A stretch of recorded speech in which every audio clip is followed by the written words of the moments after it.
ভারতবর্ষের ৬৮তম স্বাধীনতা দিবস উপলক্ষে ক্রাইম পেট্রোল প্রত্যেক দর্শককে অনেক অনেক শুভেচ্ছা জানায়। আজ আমরা আপনাদের দেখাবো ১০ বছরের একটি বাচ্চা এমিলি গোমসের কেস। এমিলির স্কুল থেকে ফেরার সময় হয়ে গিয়েছে, আর সময়ের কাঁটা হঠাৎ যেন থমকে গিয়েছে।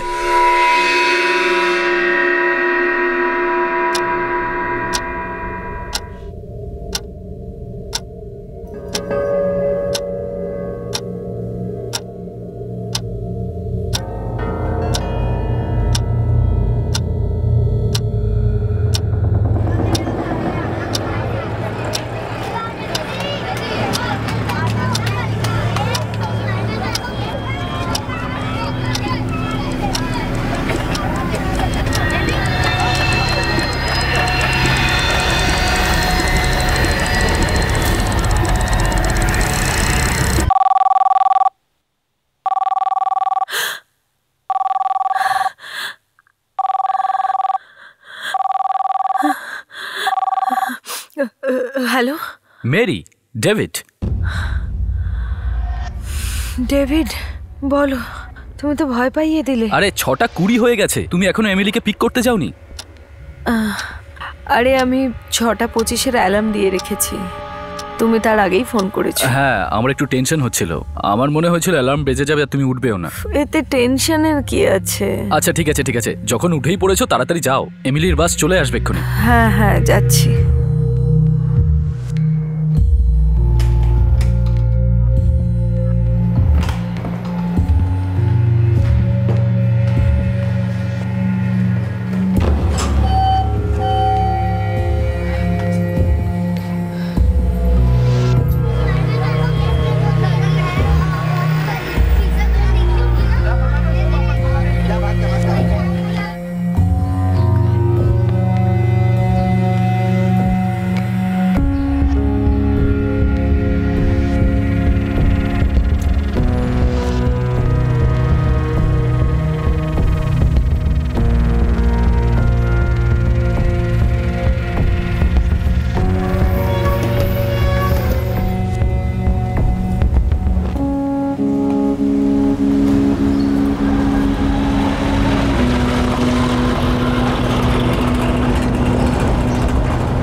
ম্যারি, তুমি টাইমে পৌঁছেছিলে তো?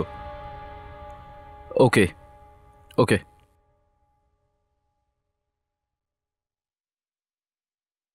খুব তাড়াতাড়ি আমি অনেক দূরে চলে যাব। আমার কোম্পানি আমাকে একটা অ্যাসাইনমেন্টে জর্ডান পাঠাচ্ছে। ১ মাস আগে ডেপুটেশন হয়ে গেছিল। সামনের সপ্তাহে আমার ফ্লাইট, আর আমি এই ফ্লাইটটা ধরতে চাই না। আমি এই অ্যাসাইনমেন্টটা যেতে চাই না।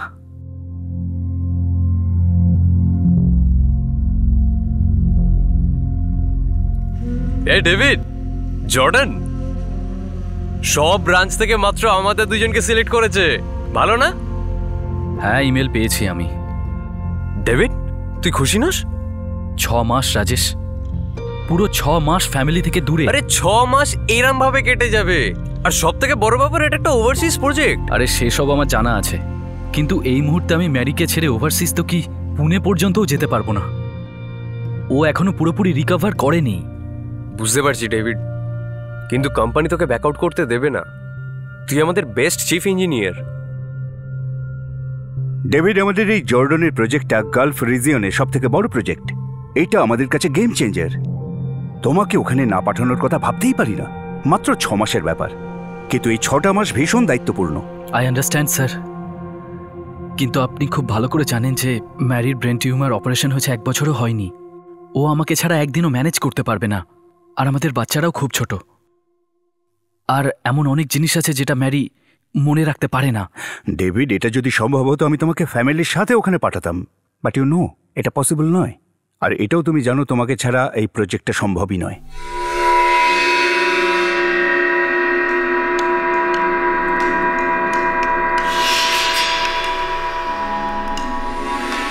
অ্যান্ডি, ওটা খেলনা নয়, খাবার। খেলা বন্ধ করে চুপচাপ খেয়ে নাও। বাবা, তুমি টেনশন করো না, আমি মা আর অ্যান্ডির পুরো খেয়াল রাখবো। ডেভিড, তুমি না অনেক বেশি আর অনেক পরের কথা ভাবছো। I'll manage here, I promise. Please তুমি টেনশন করো না। আর লিসেন, তুমি তো জানো এই অফারটা আমাদের সবার ফিউচারের জন্য কতটা ইম্পর্ট্যান্ট। আর নতুন করে ভাবার কিছু নেই, গিয়ে তোমার বসকে হ্যাঁ বলে দাও। বাবা, যাওয়ার আগে আমার স্টাডি টেবিলটা বানিয়ে দেবে please. Of course Babu, of course.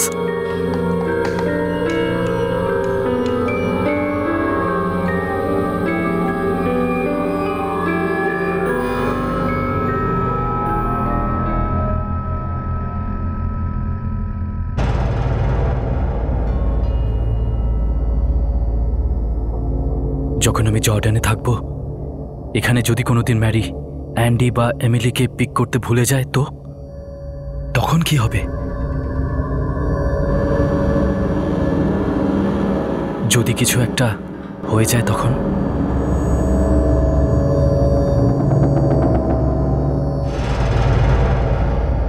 এই তিনজনই আমার জীবন, আর এই তিনজনকে ছেড়ে থাকার কথা ভাবলেই আমার খুব ভয় লাগে।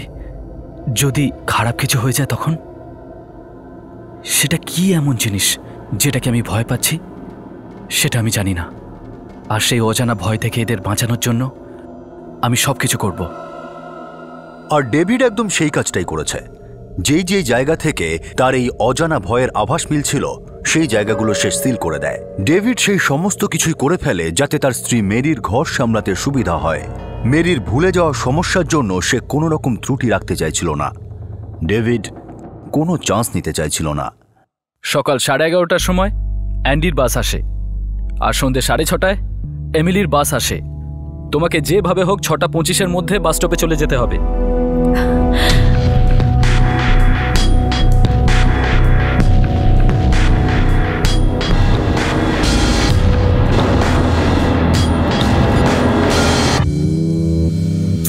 এবার এসব বন্ধ করো ডেভিড, আমি ভুলবো না। আমি জানি ডার্লিং, কিন্তু 1% চান্স যদি ভুলে যাও তখন। তাই আমি চাই না তুমি কিছু মনে করার চিন্তা করে ট্রেস নাও। স্ট্রেস তো তুমি বাড়াচ্ছ David. I have an idea. এবার এই ঘড়িটা 15 মিনিট ফাস্ট করে দিলাম। যদি তুমি কখনো লেট হয়েও যাও তাহলেও কিছু মিস হবে না। আর যদি আমি 15-র বদলে 20 মিনিট লেটে পৌঁছই তাহলে 25 বা 50 মিনিট পরে? সরি বাবা, জাস্ট জোকিং। তাহলে কেন বলছো এরকম joke? It's a serious matter. যদি ঠিক সময় তুমি বাস স্টপে না পৌঁছো তাহলে স্কুল বাস এমিলিকে ড্রপ করবে না। এরকম হবে না বাবা, প্লিজ একটু তো ভরসা করো আমাকে। এবার না তুমি সত্যি আমাকে স্ট্রেস দিচ্ছ। আরে না না না না না, তুমি স্ট্রেস নিও না please. I want to make sure যেন কোনো গন্ডগোল না হয়। আমি কোনো চান্স নিতে চাই না। সব ঠিক হয়ে যাবে, সব ঠিক হয়ে যাবে। মিস্টার গোমস, রুলস আর রুলস। যদি বাস স্টপে কোনো পেরেন্টস না থাকে বাচ্চাকে পিক আপ করার জন্য, তাহলে স্কুল সেই বাচ্চাকে ওখানে একা ছেড়ে আসার দায়িত্ব নেবে না। এই রুল আমরা বাচ্চাদের সেফটির জন্যই বানিয়েছি। সিস্টার, এমিলির 10 বছর বয়স। ও বাস স্টপ থেকে বাড়ির রাস্তা খুব ভালো করে চেনে, আর রাস্তা সেফ। আপনি তো জানেনই যে এমিলির মা মানে ওর শরীরটা ঠিক নেই একদম। তো রুলের মধ্যে যদি একটু কনসেশন করে দেন তো। আর তাছাড়াও এমিলির ক্লাসমেট রোজি, ও আমাদের পাশের বিল্ডিংয়েই থাকে। ও তো বাস স্টপ থেকে রোজ বাড়িতে একাই ফেরে। ওটা একটা স্পেশাল কেস মিস্টার গোমস। রোজির পেরেন্টস অফিস থেকে লেট করে বাড়ি ফেরে। আমাদের কেসটাও special sister, please help us. Okay mister Gomes, আপনি একটা অ্যাপ্লিকেশন লিখুন সমস্ত কারণ উল্লেখ করে, আর আপনারা দুজনেই ওটাতে সাইন করুন। Thank you. আমি পরিষ্কার লিখে দিয়েছি, যদি তুমি বাস স্টপে ঠিকঠাক সময় না পৌঁছতে পারো তাহলে এমিলিকে ড্রপ করা হবে, আর ওখান থেকে ও একাই বাড়িতে চলে আসবে। নাও সাইন করে দাও। এরকম কখনো হবে না। তুমি কি একটু বেশি বাড়াবাড়ি করছো না? তোমাদের জন্য টু মাচ তো কি, তার থেকে বেশি কিছু করতে হলে না সেটাও করব। তোমরাই সবকিছু আমার কাছে। সাইন ইট।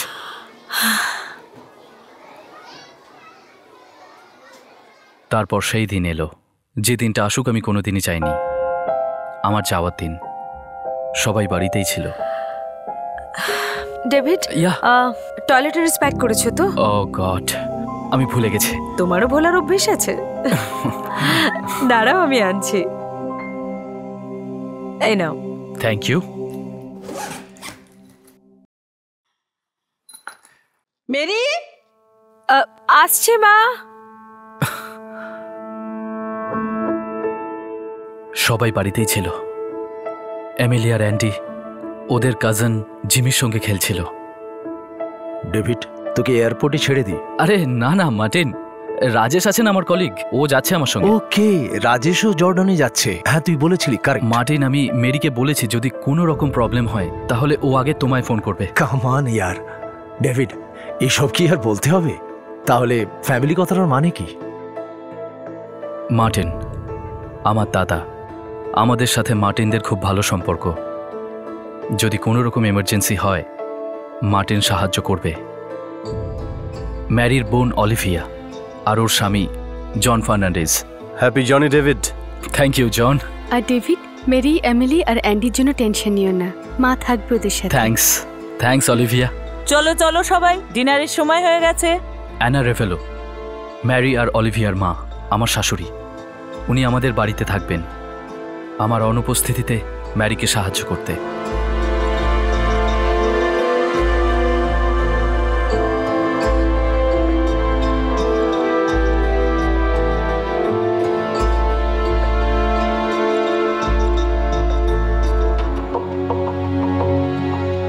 তুমি নিজের খেয়াল রেখো।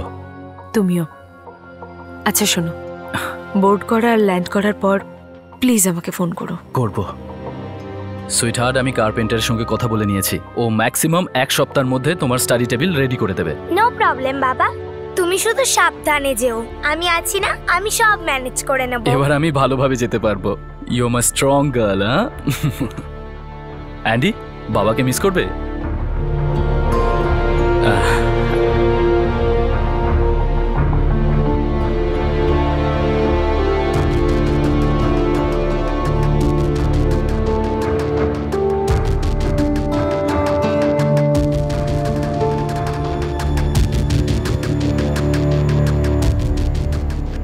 ওই অজ্ঞাত ভয় মানে অজানা আতঙ্ক আমার যাওয়ার 10 দিন পর আমাকে অ্যাটাক করলো।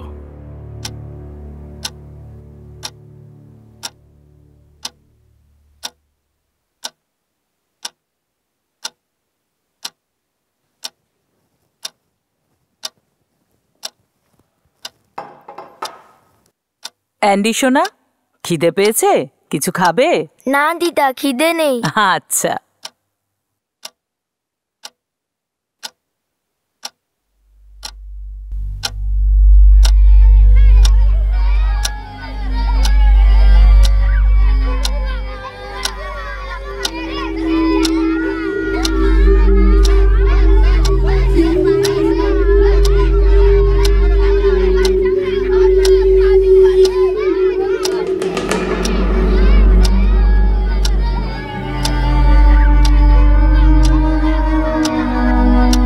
এই বাচ্চারা দুষ্টুমি করো না।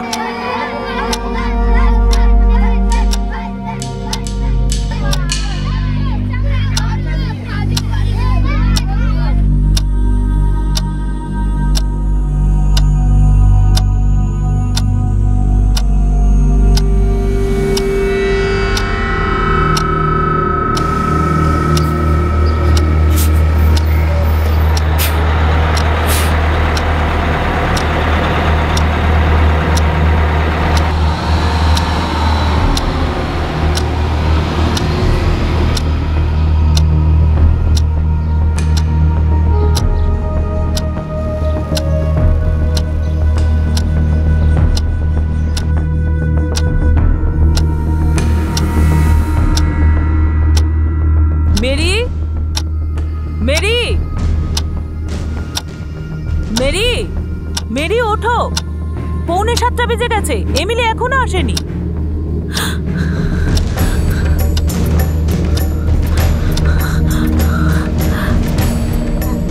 মা, এটা 15 মিনিট ফার্স্ট আছে, আমি এক্ষুনি গিয়ে নিয়ে আসছি।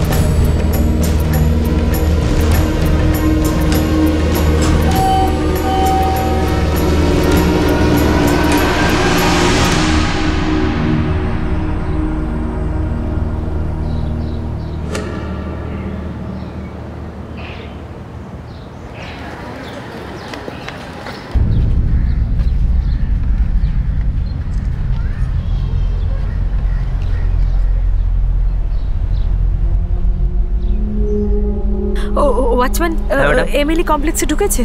না তো, কি হয়েছে ম্যাডাম? মেরি, এমিলিকে পেয়েছো? না মা, আমি তো তোমার কাছে সেটাই জানতে চাইছিলাম। না মেরি, এমিলি তো এখানে আসেনি।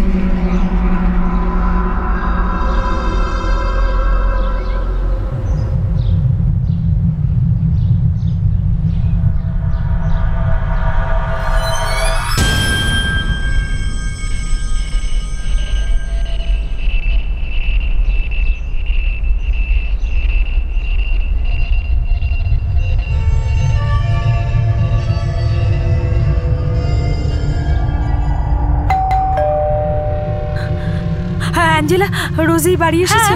ও কখন এসে গেছে? কেন, এমিলি বাড়ি পৌঁছায়নি? এক মিনিট, রোজিকে একটু ডাকো না। কি হয়েছে আন্টি? এমিলি তোমাদের সাথে বাস থেকে নেমেছে? হ্যাঁ। তাহলে কোথায় গেল? আমি জানি না আন্টি, ও তো ওর বিল্ডিং এর দিকে গেল আর আমি বাড়ি চলে এলাম। না শোনা, এমিলি এখনো বাড়ি ফেরেনি। আমি জানি না মেরি আন্টি, বাসে আমরা সবাইকে বাই বললাম, নিচে নামলাম আর বাড়ি চলে এলাম।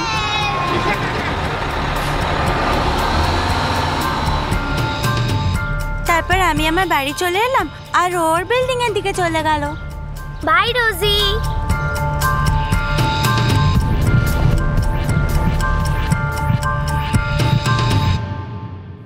তাহলে এমিলি কোথায় গেল? তুই বাড়িতে একবার চেক করে দেখ না, আমার মনে হয় এমিলি বাড়িতে না, পৌঁছে গেছে। ওখানে আমার মা আছে তো। এমিলি এখনো পৌঁছয়নি বাড়িতে। আমি সোসাইটির ওয়াচম্যানকেও জিজ্ঞাসা করেছি, ও বাড়ি পৌঁছয়নি। ও তো কমপ্লেক্সেই ঢোকেনি।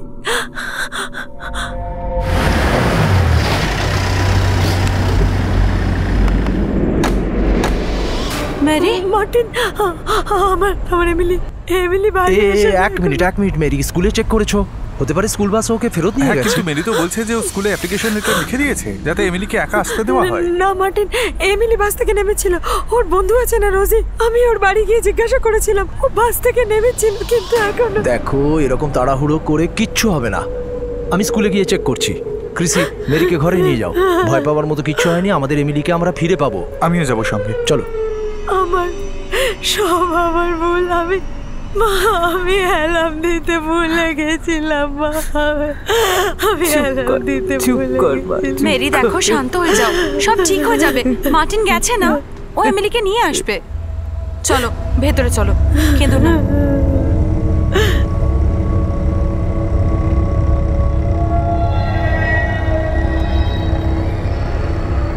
বাস কন্ডাক্টর হচ্ছে পঙ্কজ রানী। আমার কথা হয়েছে। ও বলল যে এমিলি যেখানে রোজ নামে সেখানেই নেমেছে।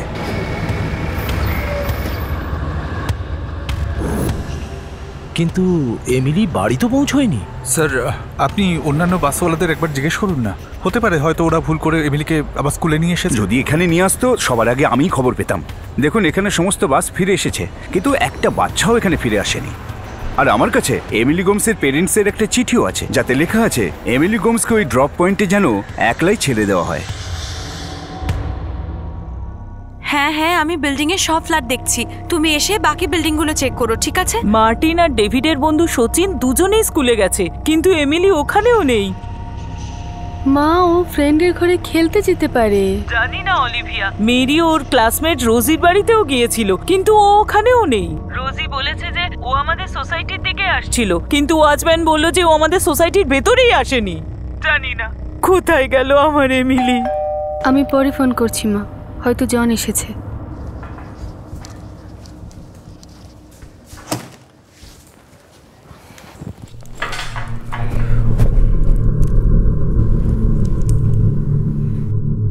কি হয়েছে? জন, এমিলি মিসিং। মিসিং মানে স্কুল থেকে বেরিয়েছে, কিন্তু বাড়িতে এসে পৌঁছয়নি, আর কেউ ওকে খুঁজেও পাচ্ছে না। মা, এমিলির কি হয়েছে? জানি না বাবা, এমিলি হারিয়ে গেছে, কিন্তু তাড়াতাড়ি আমরা ওকে খুঁজে বার করব। কিন্তু মেরি এমিলিকে পিক আপ করতে যায়নি কেন? জানি না জন। মা ফোনে আমাকে বলল যে মা শুয়ে পড়েছিল, তাই দেরি হয়ে গেছে। যখন সন্তান বাড়িতে ফেরে না, তখন বাড়ির লোকেদের পুরো দুনিয়া ওলটপালট হয়ে যায়। ডেভিড আর মেরি গোমসের সমস্ত আত্মীয় একসঙ্গে মিলে এমিলির খোঁজ করতে শুরু করে। এমিলি যেসব জায়গায় যেতে পারে সেই সমস্ত জায়গায় তারা খোঁজ নেয়, কিন্তু 10 বছরের এমিলিকে কোথাও পাওয়া যায় না। এমিলি মিসিং হয়ে গিয়েছিল, গায়েব।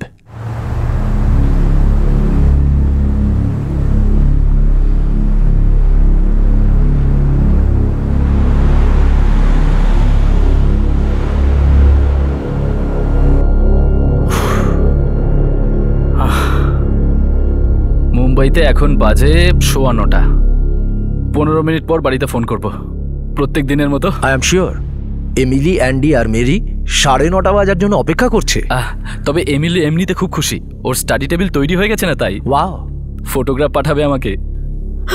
আমার মেয়ে এখনো বাড়ি ফেরেনি, ও 10 বছরের, নিশ্চয়ই কোনো বিপদ হয়েছে। আমাদের সোসাইটির সমস্ত ফ্ল্যাট চেক করেছি স্যার। পাশের বিল্ডিং যেখানে এমিলির বন্ধু রোজি থাকে ওখানেও চেক করেছি, এমিলিকে কোথাও পাইনি। আমরা ওর স্কুলেও গিয়েছিলাম, কিন্তু ও তো ওখানেও ছিল না স্যার।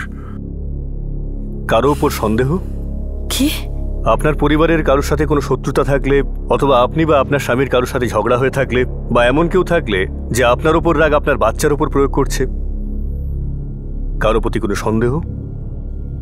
স্যার আমার ভাই ডেভিড খুব সহজ সরল মানুষ, ইঞ্জিনিয়ার, ওর কারোর সাথে কোনো ঝগড়া নেই। সে এখন কোথায়? জর্ডনে 10 দিন আগে কোম্পানির অ্যাসাইনমেন্টের জন্য গিয়েছে। রঞ্জনা? রঞ্জনা? কে রঞ্জনা? মেড রঞ্জনা? হ্যাঁ হ্যাঁ, ও আমাদের বাড়িতে কাজ করতো। সে কি এখনো আপনার বাড়িতে কাজ করে? স্যার ওই সমস্যাটা যখন হয়েছিল তখন ডেভিড নিজে গিয়ে সোসাইটি অফিসে খবর দিয়েছিল। ও আর এখন রেগুলার নেই স্যার। এই রঞ্জনাটা আসলে কে? প্রবলেম কি হয়েছিল? স্যার প্রায় 1 বছর আগের কথা। মেরির অপারেশন হয়েছিল ব্রেন টিউমারের। সেই সময় ওকে কাজে রাখা হয়েছিল। সেই সময় কিছু জুয়েলারি চুরি করেছিল মেরির আর ওর মা অ্যানার। আবার কে ডেভিড? আমি রঞ্জনাকে কতবার ওয়ার্ন করেছি যে সবকিছু এভাবে তোকে দেখতে হবে না। আমি 100% শিওর ওই আমার জুয়েলারি চুরি করেছে।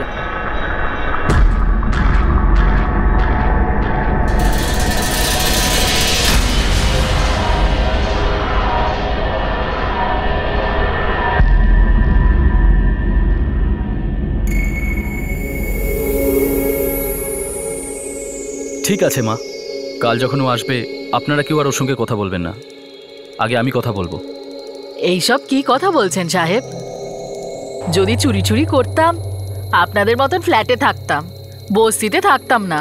গরিব হতে পারি সাহেব, কিন্তু আমাদেরও কোনো সম্মান আছে। জানি তুমি গরিব, জানি তোমার সম্মান আছে, কিন্তু এটাও জানি এই গয়না তুমি চুরি করেছো। আর চুরিটা তুমি সেই জন্যই করেছো যাতে তুমি গরিব না থাকো। কিন্তু আমি এটা চাই রঞ্জনা, যেন তোমার সম্মানে কিছু না হয়। যদি পুলিশের কাছে যাই তাহলে ওরা তোমার সাথে খুব খারাপ করবে। সম্মান তো যাবেই, তার সাথে সারা জীবনটা নষ্ট হয়ে যাবে। সেই জন্য আমি শেষবারের মতো জিজ্ঞেস করছি রঞ্জনা, গয়নাটা তুমি ফেরত দেবে নাকি আমরা পুলিশের কাছে যাব?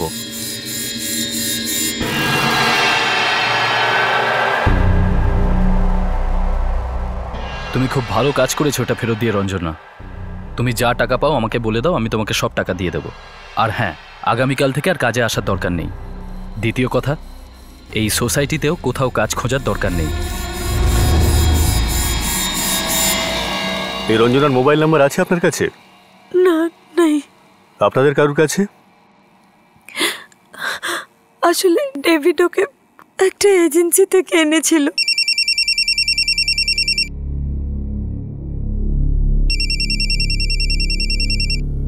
ডেভিড, আমি কি বলবো এখন ওকে?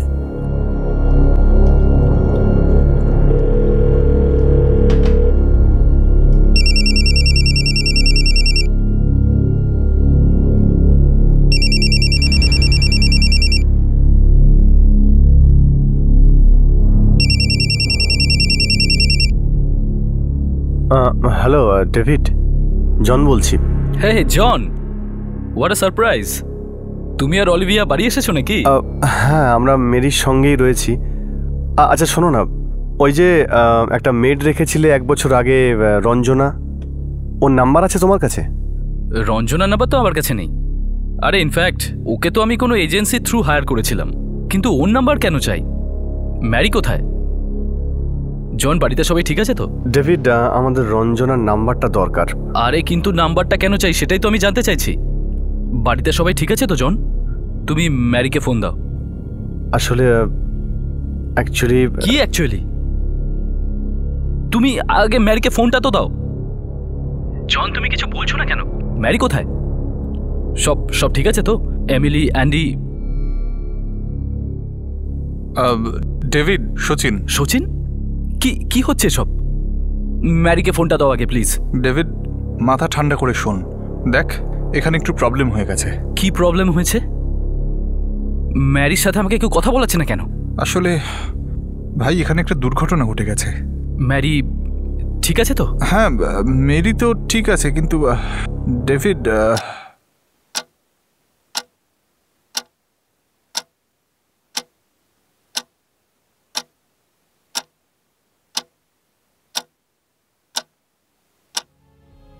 ডেভিড, ডেভিড কি হয়েছে? ডেভিড, ডেভিড কি হয়েছে?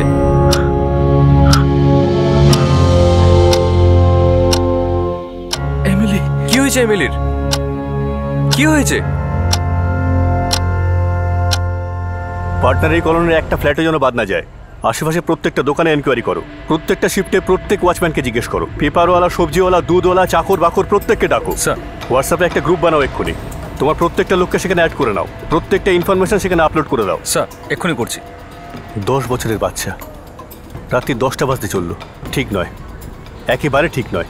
দেখো, যে কোনো উপায়ে ওই বাচ্চাটাকে আমার সুরক্ষিত দরকার। স্যার, আমি যাব আপনাদের সঙ্গে।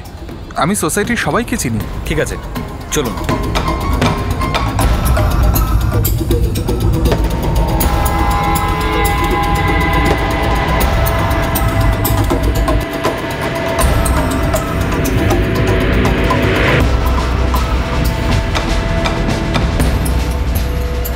স্যার, আমি গোমস ম্যাডামকে বলেছিলাম, আমি এমিলিকে আসতে দেখিনি।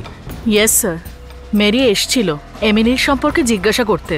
তখন রোজি ওকে বলেছিল যে ওরা দুজন একই সঙ্গে বাস থেকে নেমেছিল। ইয়েস আঙ্কেল, আমি আর এমিলি একসাথেই বাস থেকে নেমেছিলাম। আমরা একে অপরকে বাই বললাম, তারপরে ও ওর বিল্ডিং এর দিকে চলে গেল আর আমি আমার বাড়ি চলে এলাম। স্যার, সোসাইটির লোকেরা আমাকে এখানেই ডিউটি করতে বলেছে, আমি এখানেই বসে থাকি। এখান থেকে তুমি কখন যাও? টয়লেট ফয়লেট ছাড়া? যখন পার্কিংয়ের প্রবলেম হয় কিংবা যদি কেউ আমায় ডাকে। কিন্তু আমার কাজ শেষ করে স্যার আমি এখানেই চলে আসি।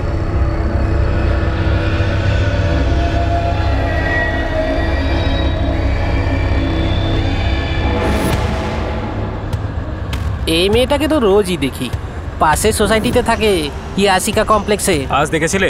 হ্যাঁ স্যার, যখন স্কুল থেকে ফিরছিল তখন দেখেছি স্যার। এর সঙ্গে আরও একটা মেয়ে ছিল।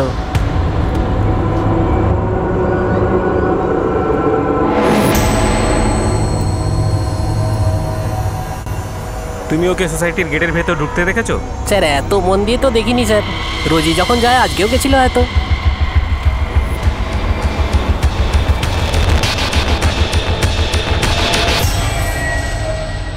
ওকে, আমাকে নম্বর দাও। 444-67-57-87 রঞ্জনা। ইয়া, ওকে, থ্যাঙ্কস।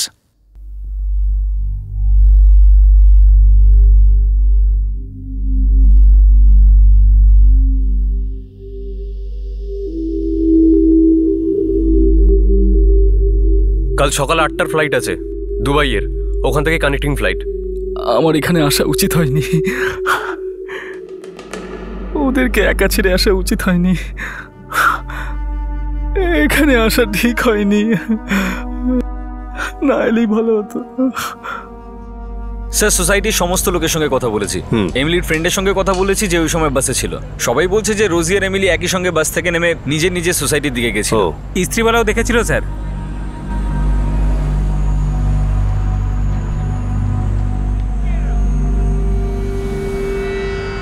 এখানে একটা জায়গাতেই সিসিটিভি ক্যামেরা আছে, আমাদের ফুটেজ দরকার। স্যার,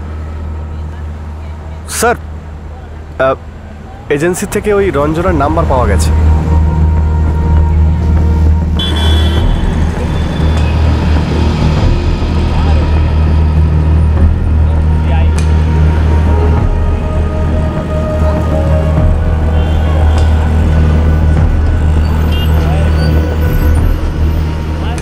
একটা 10 বছরের বাচ্চা নিখোঁজ হয়ে গিয়েছিল, আর সেই রাতে পুলিশ ওই এরিয়া দিয়ে বাইরে যাওয়ার সব রাস্তাতে সার্ভিলেন্স শুরু করে দেয়।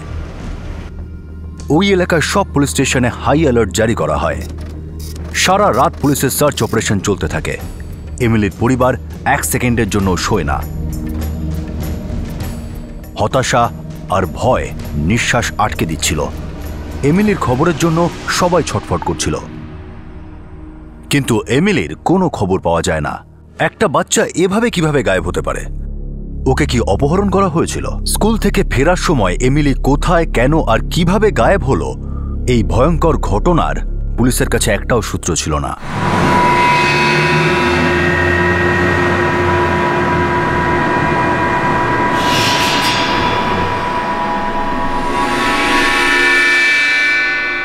বাবা, এই নিউ স্টাডি টেবিল তো খুব সুন্দর। I love it. Thank you বাবা। Really sweetheart? হ্যাঁ বাবা, এক্ষুনি এলো। Very good. আর তোমার স্টাডিজ কেমন চলছে? স্টাডিজ ভালো চলছে বাবা।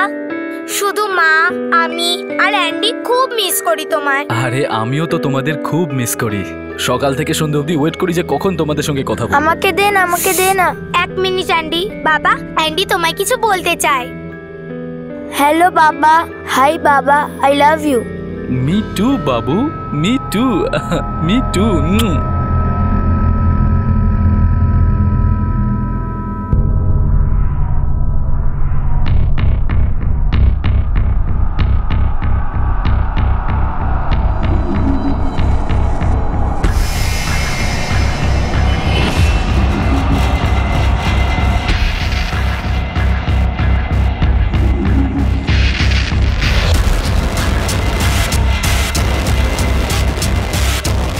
স্যার, এটাতে পরিষ্কার বোঝা যাচ্ছে যে এই রাস্তা দিয়ে এমিলি আর রোজি নিজের বাড়িতে গেছে। হ্যাঁ, কিন্তু এমিলি সোসাইটির ভেতর যায়নি। ওয়াচম্যান তো বললো ভেতরেই যায়নি। আর ওর যে ক্লাসমেট ছিল? কে স্যার? রোজি? হ্যাঁ, রোজিও কিন্তু ওকে সোসাইটিতে ঢুকতে দেখেনি। আগে হ্যাঁ স্যার, রোজি আমাদেরকে বললো যে এমিলি ওকে বাই বলে নিজের সোসাইটির দিকে এগিয়ে গেছিল। Bye Emily. বাই রোজি।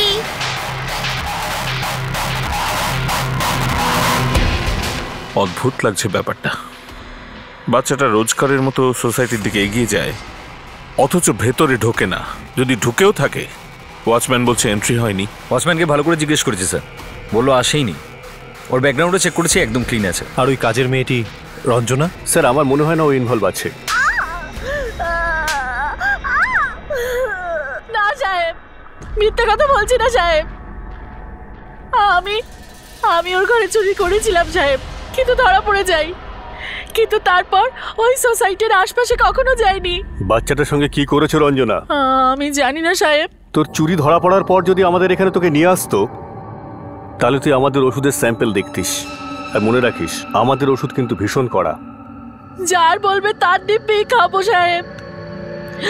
আমি তো 1 বছর ধরে কমপ্লেক্সের আশপাশে যাইনি।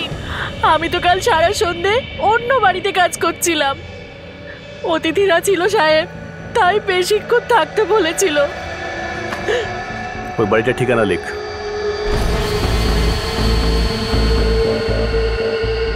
স্যার, আমরা ওই বাড়িতে জিজ্ঞেস করেছিলাম। রঞ্জনা রাত পর্যন্ত ওই বাড়িতেই ছিল। ও ইনভলভ নয়। বাড়িতে একটা স্টাডি টেবিল এসেছে। ওই কার্পেন্টারের ডেলিভারি বয়, তারা কি বলছে?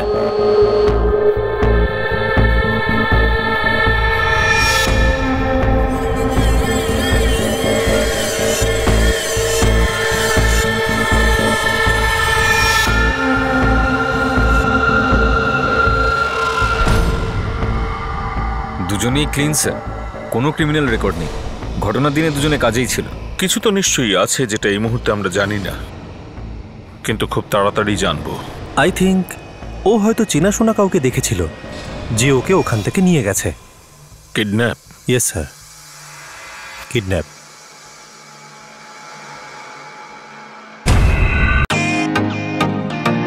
Welcome to Beaton world. How may I assist you? নতুন ফ্ল্যাটের জন্য একটা স্ট্যান্ড ফ্যান আর কুলার নেব। এই পচা গরম থেকে একটু স্বস্তি চাই। বাজার চলতে সব ব্র্যান্ড তো আর ভরসাযোগ্য নয়। তার জন্য তো আমাদের ফ্যান আছে, all purpose bullet table fan, ceiling fan. আমাদের সিলিং ফ্যান কিন্তু 30 মাসের ওয়ারেন্টি সহ পাওয়া যায়। আছে ফারাটা 2 বছরের ওয়ারেন্টি, 17 থেকে 20 মিটার এয়ার ফ্লো, মধ্যবিত্তের সাধ্যের মধ্যে একমাত্র ভরসাযোগ্য ব্র্যান্ড বিটেন। আমাদের কুলারের কিন্তু অনেক range, 45 litres, 50 litres, 70 litres, 90 litres, 110 litres. Honeycomb সহযোগে বিটেনের সব কুলারের ওয়ারেন্টি 1 বছর। চেনা হাওয়ায় অচেনা অনুভূতির জন্য একমাত্র আদর্শ বিটেন। গরমে স্বস্তি পেতে বিটেনের ফ্যান হোক বা কুলার আজই আনুন বাড়িতে। Beaten, digitally yours. ও হয়তো চেনাশোনা কাউকে দেখেছিল যে ওকে ওখান থেকে নিয়ে গেছে। কিডন্যাপ? Yes sir, kidnap.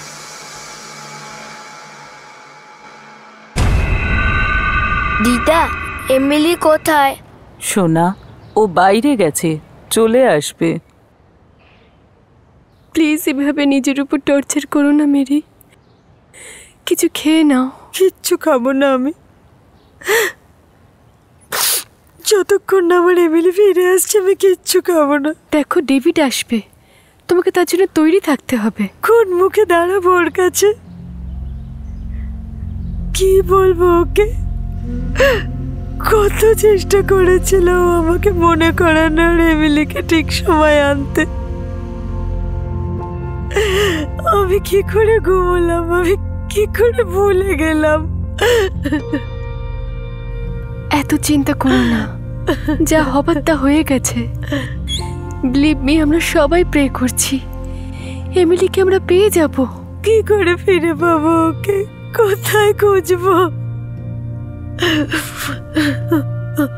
কে নিয়ে গেল ওকে? আমাদের সাথে কার কি শত্রুতা? আমার ওইটুকু বাচ্চা মেয়ের সাথে কার কিসের শত্রুতা? ইয়া থ্যাঙ্কস। ডেভিডের ফ্লাইট 3:30 সময় ল্যান্ড হবে। ঠিক আছে, আমি যাচ্ছি ওকে আনতে। আপনি এখানে মেরি আর অলিভিয়ার সঙ্গে থাকুন। মেরির মনের অবস্থা একদমই ভালো না। বুঝতে পারছি না ডেভিডের অবস্থা এখন কেমন। যাওয়ার সময় ভীষণ টেনশন করছিল। কিন্তু আমি একটা কথা বুঝতে পারছি না, কেউ এমিলিকে কিডন্যাপ কেন করবে? আর যদি করতো তাহলে র্যানসাম কল তো আসা উচিত, তাই না?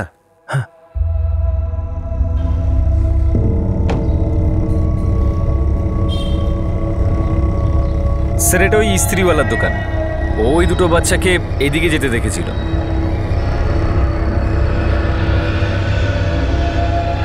রোজি এখান থেকেই এমিলিকে গুড বাই বলেছিল, এই গেটের সামনে এসে। এটাই ওর সোসাইটি, আর এখান থেকেই এমিলি ওর নিজের সোসাইটির দিকে যায়। কাম।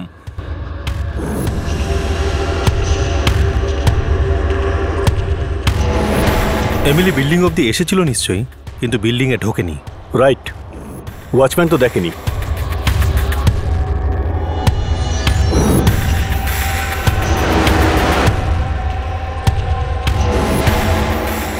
ওখানে কয়েকটা দোকান আছে দেখছি। যদি এমিলি সোসাইটির গেটের সামনে আসবার আগেই কেউ উঠিয়ে নিত, চেঁচাতো তো নিশ্চয়ই। আর ওর গলার আওয়াজ পেলে কেউ না কেউ তো শুনতেই পেত।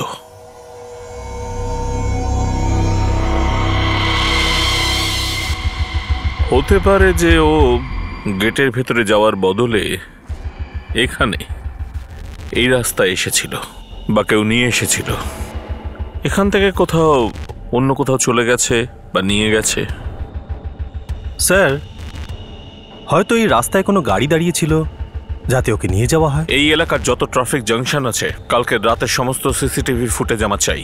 যদি কোনো গাড়িতে থেকে থাকে তাহলে আমরা স্পট করতে পারবো। স্যার, খুব তাড়াতাড়ি ফুটেজগুলোকে জোগাড় করছি। স্যার, কনস্টেবল রেখা পাটবর্ধন এমিলি স্কুলে গেছিল ওর ব্যাকগ্রাউন্ড চেক করতে। সেরকম কিছুই পাওয়া যায়নি যেটা এই ব্যাপারকে প্রমাণ করে যে বাচ্চাটা নিজে থেকেই কোথাও চলে গেছে। একটা 10 বছরের বাচ্চা যদি ইমোশনালি ডিস্টার্বও থাকে, তাহলে নিজে নিজেই কোথাও চলে যাবে সেটা পসিবল নয়। তাও ওভারনাইট, ইম্পসিবল। এমনও তো হতে পারে কোনো আত্মীয়র বাড়িতে গেছে হয়তো। স্যার, গোমস পরিবারের কিছু আত্মীয় স্বজন আছে।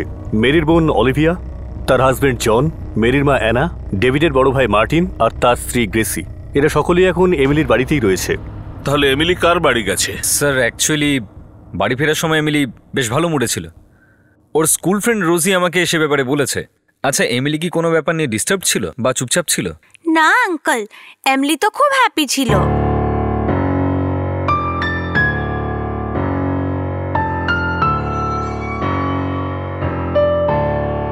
রোজকার মতোই ছিল। আলাদা কিছু তো ছিল না। একটা কাজ করো, আর একটা টিম তৈরি করো। এখানে এই রাস্তায় যতগুলো দোকান আছে আর কলোনি আছে সবাইকে জিজ্ঞেস করো এমিলিকে দেখেছে কিনা বা অন্য কারোর সঙ্গে ছিল কিনা। যদি কারোর সঙ্গে থেকে থাকে তো সে কে? পটনায়ক স্যার, শেখের সঙ্গে কথা বলাও। Yes sir. হ্যাঁ, সামনের রাস্তাটাই। এখানে বিল্ডিংস আর বাংলো রয়েছে, সবটাই কভার করতে হবে। Hello sir. জন, কিছু খবর পেলেন? পাওয়া যাবে। ডেভিড গোমস কখন আসছে? 3:30-এর সময়। আমি যাচ্ছি ওকে আনতে। আসবার সময় আমার অফিস ঘুরে এসো, তারপরে বাড়ি আসবে। শিওর।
কাল রাত থেকে সবাই এমিলিকে খুঁজছে।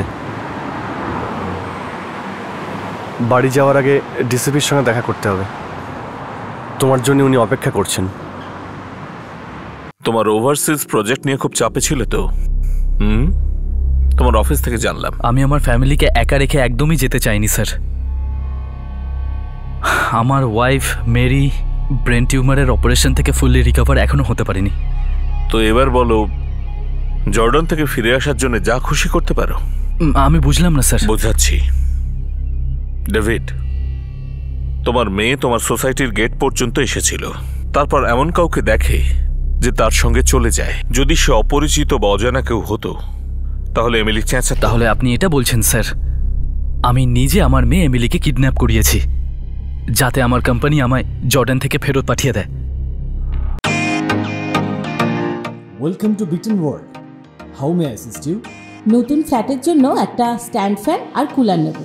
এই পচা গরম থেকে একটু স্বস্তি চাই। বাজার চলতে সব ব্র্যান্ড তো আর ভরসাযোগ্য নয়। তার জন্য তো আমাদের ফ্যান আছে, all purpose bullet table fan, ceiling fan. আমাদের সিলিং ফ্যান কিন্তু 30 মাসের ওয়ারেন্টি সহ পাওয়া যায়। আছে ফারাটা 2 বছরের ওয়ারেন্টি, 17 থেকে 20 মিটার এয়ার ফ্লো। মধ্যবিত্তের সাধ্যের মধ্যে একমাত্র ভরসাযোগ্য ব্র্যান্ড বিটন। আমাদের কুলারের কিন্তু অনেক range, 45 litres, 50 litres, 70 litres, 90 litres, 110 litres. Honeycomb সহযোগে বিটনের সব কুলারের ওয়ারেন্টি 1 বছর। চেনা হাওয়ায় অচেনা অনুভূতির জন্য একমাত্র আদর্শ বিটন। গরমে স্বস্তি পেতে বিটনের ফ্যান হোক বা কুলার আজই আনুন বাড়িতে। Vuitton, digitally yours.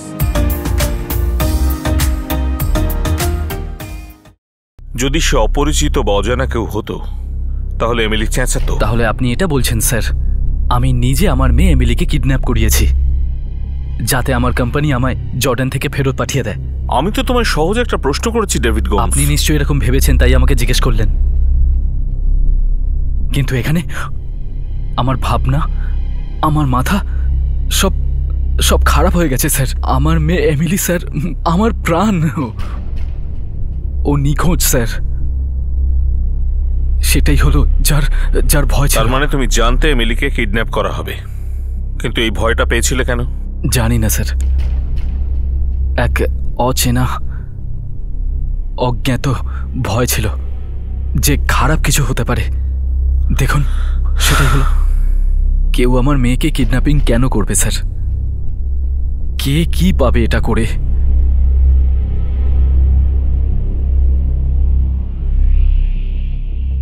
Mary, David, David, David, সব আমার ভুল ডেভিড, সব আমার ভুল। I'm sorry David, I'm sorry. No, no, no, Mary না, নিজেকে ব্লেম করো না প্লিজ। নিজেকে সামলাও তুমি। এমিলিকে পাওয়া যাবে, আমরা সবাই মিলে ওকে খুঁজবো, পেয়ে যাব, খুব তাড়াতাড়ি পেয়ে যাব। তুমি প্রে করো, প্রে করো যেন তাড়াতাড়ি পাওয়া যায়, প্রে করো।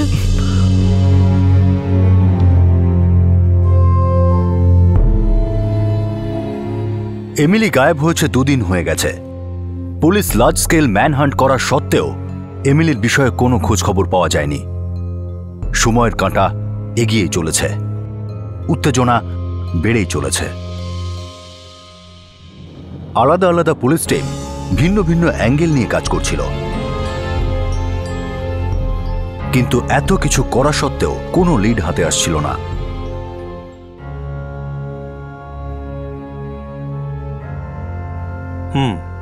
কিন্তু স্যার ফ্যামিলির বক্তব্য বাচ্চাটা স্মার্ট ছিল। বাবা আইপিএস দিয়ে না দেখে আমি না মাকে না দিদাকে দরজা খুলতে দেব। যদি স্কুল বাস স্টপে মা লেট হয়ে যায় তাহলে ভয় না পেয়ে আমি বাড়ি চলে আসব। যদি কোনো অপরিচিত লোক আমার সাথে কথা বলার চেষ্টা করে তাহলে জোরে চিৎকার করব, বাঁচাও, হেল্প। এবার আমি নিশ্চিন্তে যেতে পারবো। You are my strong girl. Sir এমিলির বাড়ির লোকের কথা অনুযায়ী এমিলি টিভিতে ক্রাইম সিরিজ খুব দেখতো। তাহলে তো প্রশ্নই ওঠে না কোনো অজ্ঞাত পুরুষ বা মহিলা এমিলির অপহরণ করবে। যদি কেউ জোর জবরদস্তিও করতো তাহলে অবশ্যই চেঁচাতো। Right sir.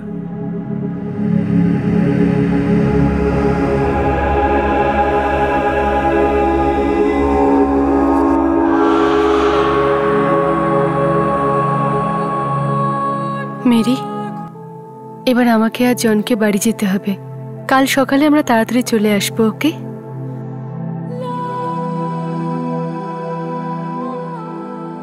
এত সব কিছু করার জন্য থ্যাংক ইউ জন। কি সব কথা বলছো তুমি? কালকে সকালে তাড়াতাড়ি আসবো, আমরা সবাই মিলে এমিলিকে খুঁজে বের করব, ঠিক আছে? ঠিক আছে। বাইরের দুনিয়ায় তল্লাশি করে পুলিশ যখন একটাও সূত্র হাতে পেল না, তখন তাদের সন্দেহ ঘরের ভিতরেই ঘোরাফেরা করতে লাগলো। পুলিশ এখনো পর্যন্ত কোনো একজনকে সন্দেহ করছিল না, আর না কোনো মজবুত কারণ সামনে আসছিল। তাদের শুধুমাত্র একটা অদ্ভুত গাট ফিলিং হচ্ছিল, ভিতরের একটা ফিলিং যে এটা একটা ইনসাইড জব। আর প্রথম বড় ব্রেক থ্রুও সেই ইঙ্গিতই দিচ্ছিল। হ্যাঁ স্যার, বাচ্চাটার নাম আশিস পিন্টো। ও এমিলির বিল্ডিং এর সামনের রাস্তার একটা বিল্ডিং এ থাকে। কি বলছে? এমিলিকে দেখেছিল? হ্যাঁ স্যার। ওকে এখানে নিয়ে এসো। ঠিক আছে স্যার। দেখো তো এই ছিল কিনা। হ্যাঁ এই ছিল। তাহলে তুমি তো একে এই ইউনিফর্মে দেখেছিলে, তাই তো? ইয়েস স্যার, জিনিয়াস পার্ল স্কুলেরই ইউনিফর্ম। আমাদের বিল্ডিং এর একটা ছেলে ওখানেই পড়ে। তুমি আর কি দেখেছিলে বলতে পারো? স্যার আমি সাইকেল চালাচ্ছিলাম।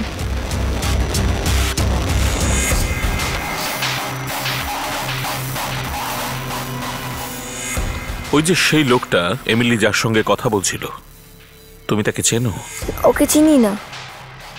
আচ্ছা আশিস, তুমি বলছো ওই লোকটার সাথে এমিলি খুব শান্তভাবে কথা বলছিল, তাই না? স্মাইলও করছিল। তারপর ওরা দুজন গাড়িতে বসলো আর চলে গেল।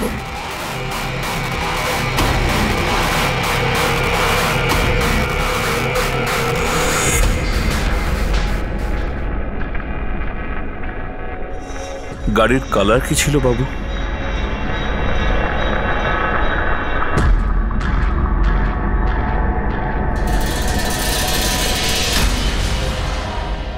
মনে হয় ব্ল্যাক। আচ্ছা আশিস, ওই যে গাড়িটা ছিল সেটা ছোট গাড়ি ছিল না বড় গাড়ি? মানে ডিকিওয়ালা বড় গাড়ি ছিল নাকি অ্যাটাচ ডিকিওয়ালা ছোট গাড়ি?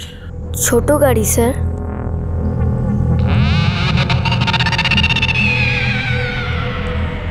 ব্ল্যাক কালারের হ্যাশব্যাক কার? হ্যাঁ, ব্ল্যাক হ্যাচব্যাক।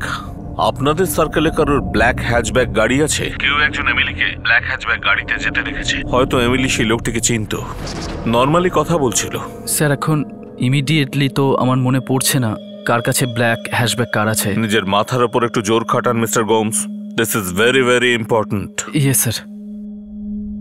কি বলছে? কেউ হয়তো এমিলিকে কারোর সাথে কথা বলতে দেখেছিল ওই সামনের রাস্তায়।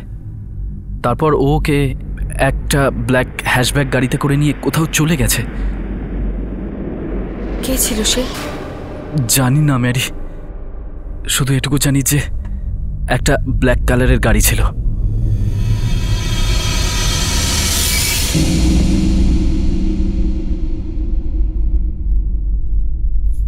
ব্ল্যাক হ্যাশব্যাক কার, ব্ল্যাক কার হতে পারে এই গাড়িটা? কার সূত্রটা ছোট হলেও মজবুত। স্যার, একটা কাজ করা যাক, সিসিটিভি ফুটেজ থেকে ব্ল্যাক কালারের এইরকম গাড়িগুলোকে আলাদা করা যাক। শুধু হ্যাচব্যাক নয়, সমস্ত সেডানগুলো আলাদা করি। হতে পারে যে আশিস ভুল আইডেন্টিফাই করেছে। Sir, right sir.